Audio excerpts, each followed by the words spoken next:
Essa pergunta é interessante, Yamazaki, porque nos anos 70 se imaginava que o mundo ia ser constituído por grandes megalópolis, né?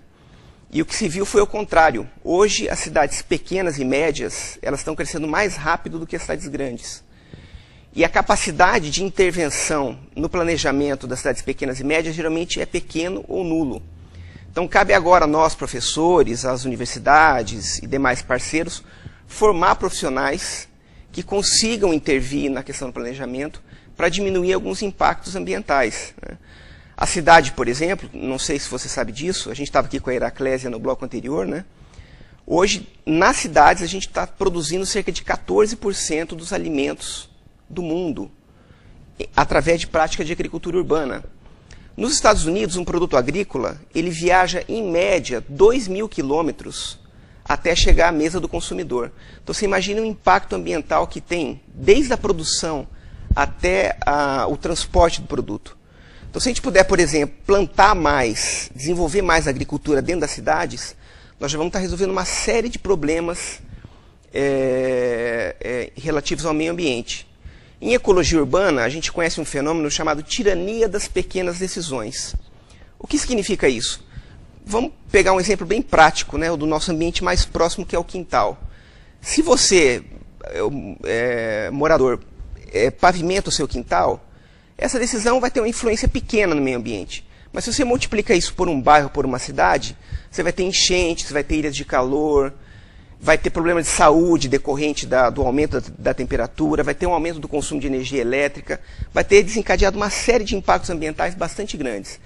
Então, o planejamento tem que vir para combater essas pequenas decisões que muitas vezes passam desapercebidas porque estão fora do escopo das políticas e do planejamento e que cumulativamente trazem uma série de problemas ambientais regionais e mesmo globais. Interessante o senhor colocou, né? Ou seja, se nas cidades todas as famílias nos seus quintais, ao invés de encher de cimento, plantasse árvores frutíferas ou fizesse hortas, ou conjugasse as duas, é uma pequena contribuição, como se fosse um grão de areia de uma praia, né? Mas que nós poderíamos juntando, formar uma espécie de uma praia em termos de reduzir o impacto e contribuir para um meio ambiente melhor. Seria isso? Com certeza.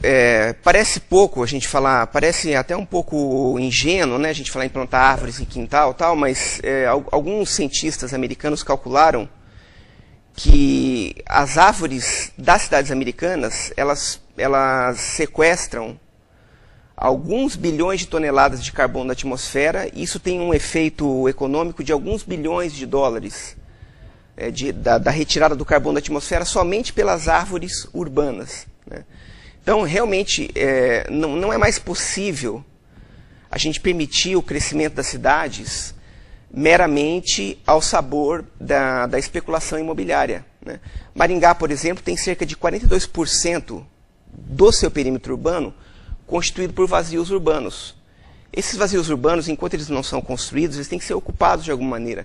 Com arborização, por exemplo, com frutíferas, ou com mecanismos como o IPTU progressivo, né, que obriguem aqueles lotes vazios a desenvolverem a sua função social, né, de construção e de acomodação das pessoas. Outro fator importante que a ONU advoga e que eu também defendo na minha tese de doutorado é ações maciças de planejamento familiar para reduzir o número de filhos por família, para que as políticas de acomodação das pessoas que estão migrando para cidades pequenas ou grandes, elas possam ter tempo para fazer efeito, né? Porque muitas vezes as pessoas afluem para a cidade e elas se acomodam de qualquer maneira, né?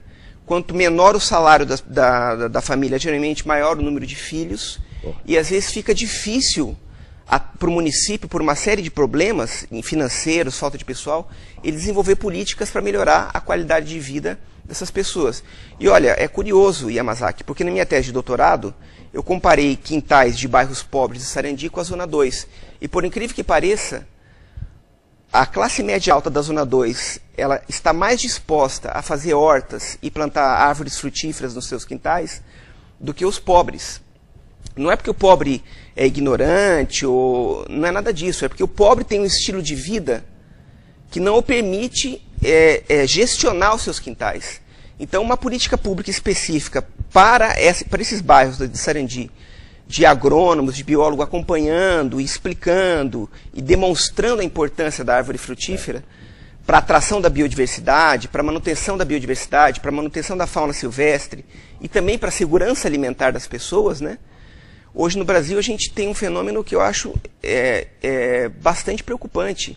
O consumo de verduras e frutas no Brasil é de cerca de 1/3 do recomendado pelo OMS.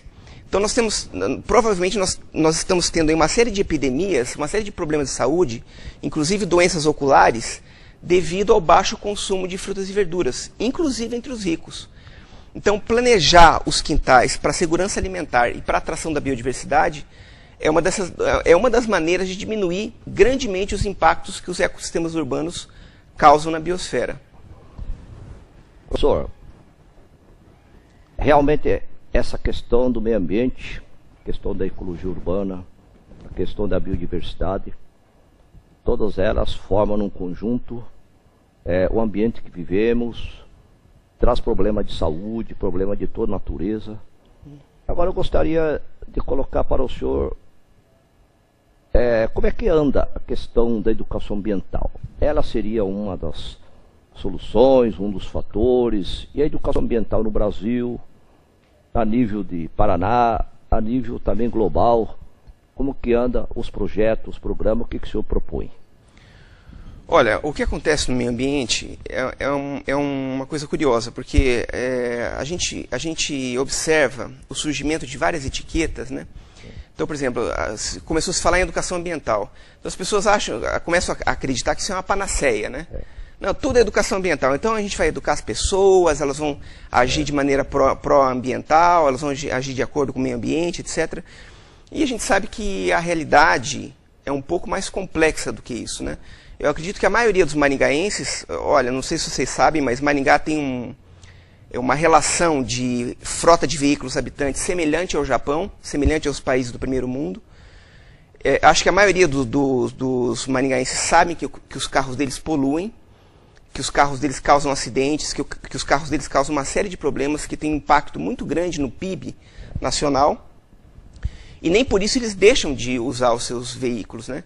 Então, eu não sou contra a educação ambiental, evidentemente, mas a gente tem que encarar a educação ambiental como uma ferramenta dentro de um cabedal de ferramentas, dentro de um instrumental possível para mudar algumas realidades ambientais. Em Singapura, por exemplo, a família tem direito de ter um veículo. Se ela tem um segundo veículo, ela tem que pagar um imposto de cerca de 65% sobre o preço do segundo veículo. Então tem que ter alguns mecanismos para a gente regular o consumo de certas mercadorias, de certos bens de consumo que são bastante impactantes à natureza, como é o caso dos veículos privados, né? Investir em transporte público, naturalmente, e por aí vai.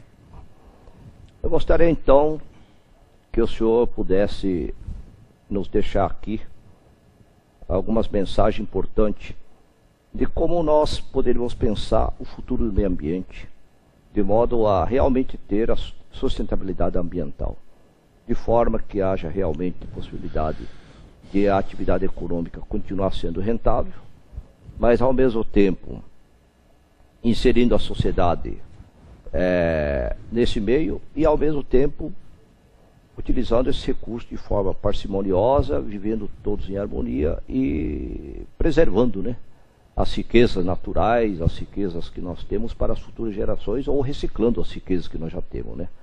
O que o senhor poderia deixar em mensagem para a população? Como eu disse anteriormente, cada pequena decisão de cada cidadão cumulativamente tem um efeito benéfico ou deletério muito grande, né? Então, pequenas ações do dia a dia, como por exemplo, tentar se deslocar um pouco mais a pé, o uso da bicicleta, né? Eu acho, infelizmente, uma lástima que uma cidade tão propícia para a bicicleta como Maringá, com um relevo tão propício e uma cidade tão arborizada, não tem ainda uma rede de ciclovias, né? Eu tive um aluno na especialização, nós pesquisamos isso, e grande parte da população da classe média, inclusive, iria aderir à bicicleta se houvesse uma rede, porque hoje é muito perigoso andar de bicicleta aqui em Maringá. É uma competição muito desigual com o veículo, né? Então, pequenas ações do dia a dia, como separar o lixo, reciclagem, tentar pavimentar o mínimo possível o quintal, são ações que cumulativamente têm uma grande importância.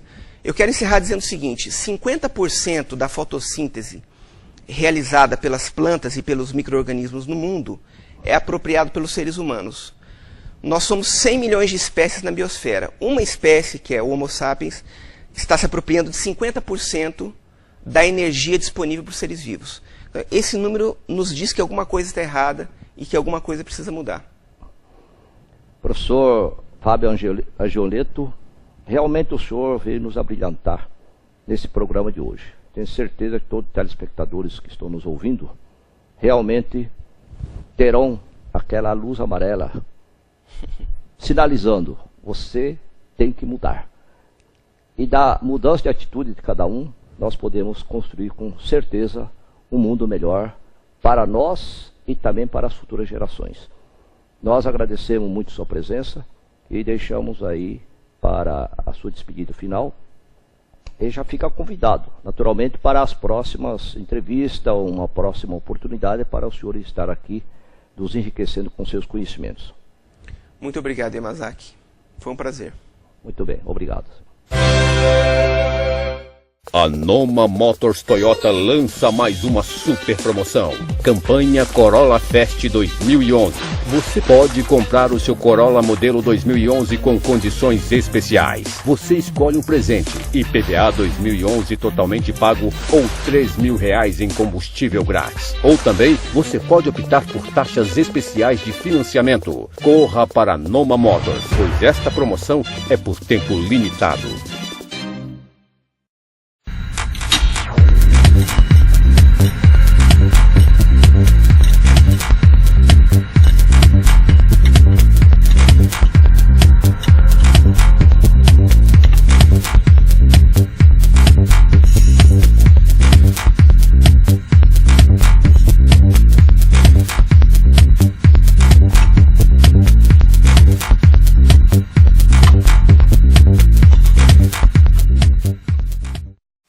Problemas de gestão empresarial ou nos seus negócios?